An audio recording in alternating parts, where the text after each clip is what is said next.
A gente começa hoje falando desse primeiro fim de semana de campanha eleitoral. O presidente Jair Bolsonaro participou de uma motociata. Já o ex-presidente Lula atacou padres e pastores que estão fazendo da igreja palanque político. Conta como que foi esse fim de semana, os detalhes dessas duas principais agendas. Olha só, Adriane e Emanuel, Lula fez o seu primeiro discurso em São Paulo, né, que é o maior colégio eleitoral do Brasil, tem 34 milhões de eleitores, ou seja, concentra aí 20% do eleitorado. E aí ele tem uma fala polêmica a respeito do discurso de padres e pastores, e antes de a gente tecer comentários a respeito, vamos acompanhar um trechinho? Quando quero conversar com Deus, eu não preciso de padre ou de pastores.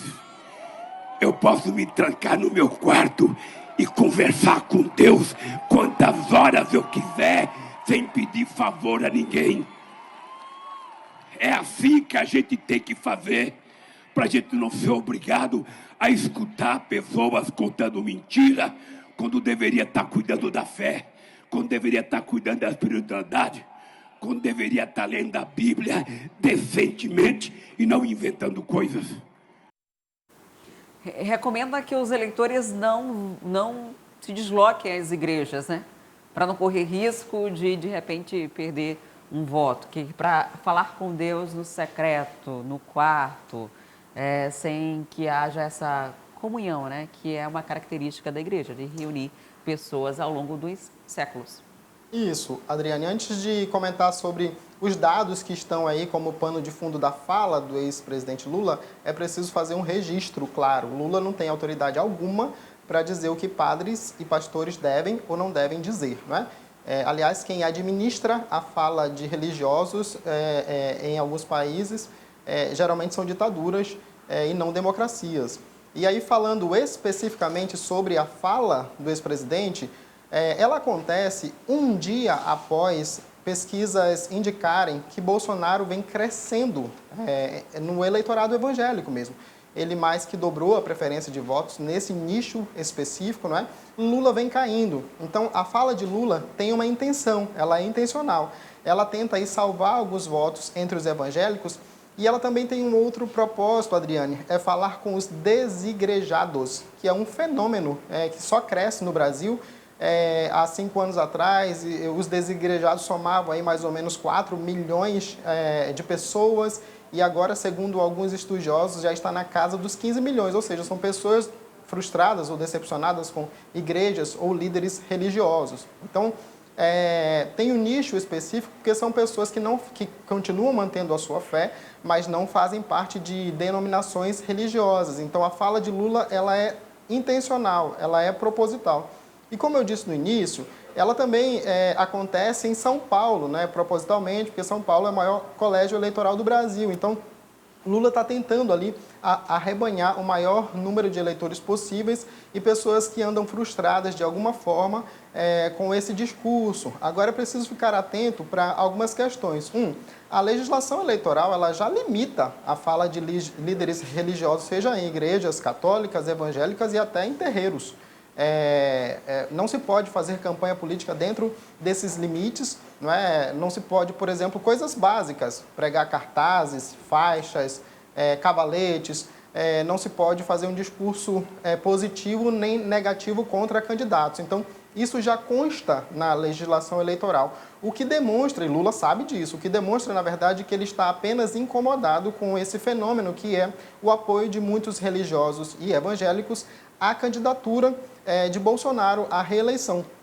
E aí ele tenta, de alguma forma, chamar a atenção para essa questão do discurso. Em outro momento dessa fala, ele diz que alguns ficam usando igrejas como se fossem empresas para ter lucro e não leem com atenção, com certa sabedoria ali as palavras bíblicas. Então, Lula subiu o tom desse discurso, mas o PT continua querendo o voto dos evangélicos, tanto que criou um grupo, né? Um núcleo chamado Núcleo Evangélicos do PT, que é ali administrado pela deputada federal Benedita da Silva, e que tenta reunir ali pastores e bispos evangélicos teoricamente de esquerda e que apoiam a eleição de Lula. Então, embora essa fala de um tom raivoso, um pouco frustrado, magoado, o PT continua querendo o voto desse nicho. De repente, Lula precisa sair do quarto e reunir também com esse grupo, porque a fala dele pode afastar, sobretudo, aqueles que congregam e que leem a Bíblia, né? A própria Bíblia diz, né? Não deixando de congregar, como é costume de alguns, e quem conhece a Escritura sabe que congregar é sim, não um mandamento, mas algo que está nas Escrituras. Isso pode fazer, pelo menos para aqueles que conhecem, fazer Lula mais perder do que ganhar voto nesse contexto. Está faltando a Lula, perdão, Adriane, uma leitura bíblica um pouco mais apurada, e eu concordo que ele entre no quarto e ore e faça leituras bíblicas, isso faz bem para qualquer pessoa. A Bíblia também recomenda. É verdade. Agora, a questão aí por que uma certa reticência e desconfiança de alas evangélicas a uma possível eleição de Lula e do PT, né? A volta do PT ao poder. Especialmente porque o PT, Lula e Dilma tem declarações públicas de apoio a ditaduras, né? De admiração. Eu falo de um último registro que Lula fez a respeito da eleição de Daniel Ortega na Nicarágua. Aquela foi uma eleição fraudulenta. Os adversários de Daniel Ortega estavam presos, por isso não podiam praticamente fazer campanha e serem votados. Então, assim, aí numa entrevista a uma emissora internacional, Lula questionou, por que Angela Merkel pode passar 16 anos no poder e Daniel Ortega não? Quer dizer, fazendo relação ali com o governo alemão ao governo da Nicarágua, que não tem nada a ver, né? Os jornalistas até questionaram, mas Angela Merkel não manda prender os seus adversários. Então, essa admiração pública do PT e de Lula a algumas ditaduras que perseguem religiosos gera alguma estranheza, não é só com a Nicarágua, mas com a China também. Então, esses registros estão públicos e esses vídeos eles são compartilhados constantemente. Então, vem daí uma parte da desconfiança de muitos evangélicos com a possível eleição de Lula. E o discurso que o Manuel reforçou ainda há pouco, né, da possibilidade, em vez de atrair, afastar esse voto, acaba também sendo validado pelo próprio discurso que, em certo momento, é contraditório. Porque se o ex-presidente diz que a intenção da igreja é ter lucros e, ao mesmo tempo, fala para as pessoas não irem para a igreja, então os líderes religiosos que são oportunistas, porque existem vários deles que são oportunistas, que realmente estão em busca de lucros, já vão ter uma rejeição maior ainda. Uma rejeição maior ainda porque se aconselha a não ir para a igreja, se aconselha também a não contribuir com a igreja. Então, de todas as formas, a estratégia, que ainda que existe uma intenção de atrair esse voto, o discurso acaba sendo um discurso de rejeição ao partido. E como eu registrei para vocês, viu, Adriane e Emanuel, tem esse fenômeno dos desigrejados e o discurso é exatamente esse. Lula parece que copiou e colou ali, que eu não preciso de religião, denominação religiosa para falar com Deus,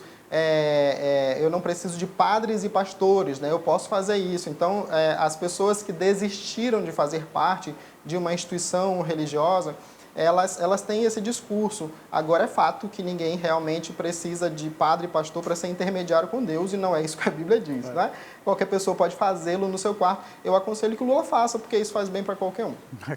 Cristo disse isso, né? Agora, na contramão disso, Bolsonaro, inclusive, esteve numa igreja católica. Na contramão, ele que tem, a própria mulher se declara evangélica, ele esteve numa igreja católica, enquanto Lula afasta, Bolsonaro está querendo aproximar os dois lados, né? André?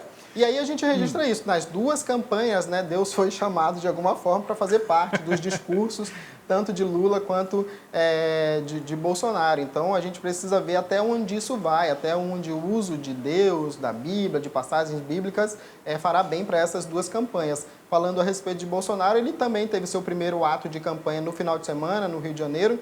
Ele assistiu uma motociata passando ali, não participou propriamente dito, ele ficou mais de uma hora assistindo as pessoas passarem, cumprimentarem, e ali fez uma fala também a respeito do comportamento que ele vai ter se ele, por acaso, perder as eleições. A gente vai acompanhar agora. E a gente está nessa empreitada buscando a reeleição. Se esse for o teu entendimento, caso contrário, a gente respeita. Mas a nossa democracia, a nossa liberdade, acima de tudo. Muita gente criou, inclusive, terrorismos, né, a partir da possibilidade de uma reação não democrática por parte do presidente de apoiadores diante de uma derrota nas eleições, mas não é bem isso que a gente viu na declaração dele aí, não é, André? Não é a primeira vez que o Bolsonaro fala isso, né? Ele diz abertamente que se perder, entrega o poder. Né? Alguma parte da imprensa, né, diz que a fala golpista nos registros que Bolsonaro faz um pouco irritado com o TSE, enfim, com decisões de ministros e tal. E aí vale registrar algo que a imprensa publicou nesse final de semana, viu, Emanuel e Adriane, que aquele cochicho de Bolsonaro e de Alexandre de Moraes no evento no TSE, na verdade, foi que Bolsonaro teria convidado Alexandre de Moraes para participar de uma motociata, viu? E Alexandre de Moraes disse que não tem carteira para dirigir, né, conduzir motos. E ali ele também teria convidado o ministro do TSE, o presidente do TSE, para participar dos atos de 7 de setembro e ouviu que não seria conveniente, né? O afronte, né?